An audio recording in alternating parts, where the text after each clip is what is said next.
உறுப்பினர்களை முன்மொழிந்திருக்கிறார்கள் 10 எம்எல்ஏக்கள். அது சார்ந்த காட்சிகளை நாம் பார்த்து வருகிறோம். இது தொடர்பான கூடுதல் விவரங்களை நம்முடைய சிறப்பு செய்தியாளர் சுபாஷிடம் கேட்கலாம். சுபாஷ், தற்போது இந்த கூட்டத்தில் எத்தனை எம்எல்ஏக்கள் கலந்து கொண்டிருக்கிறார்கள்? அந்த முன்மொழிவு நிகழ்வு எப்படி நடந்தது? விவரங்களை பதிவு செய்யுங்கள்.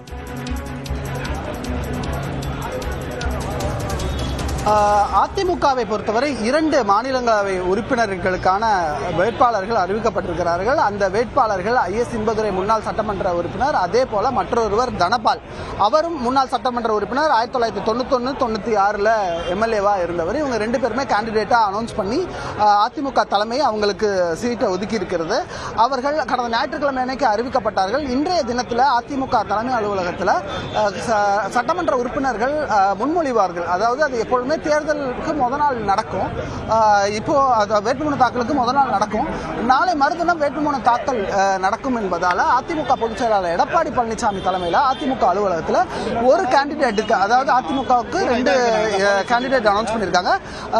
ஒரு கேண்டிடேட்டுக்கு 10 எம்எல்ஏக்கள் முன்மொழியணும். அந்த முன்மொழியின் அடிப்படையில் தற்போது இந்த 20 எம்எல்ஏக்கள் முன்மொழிவதற்கான படிவத்தில் கையெழுத்திட்டு இருக்கிறாங்க. இந்த முன்மொழிவு என்பது வேட்பாளராக அவரை அங்கீகரிக்கப்பட்ட சட்டமன்ற உறுப்பினர் ஆதரவுடன் அந்த 10 பேர் முன்மொழிவாங்க. மற்ற 10 பேர் இன்னொரு கேண்டிடேட்டுக்கு முன்மொழிவாங்க.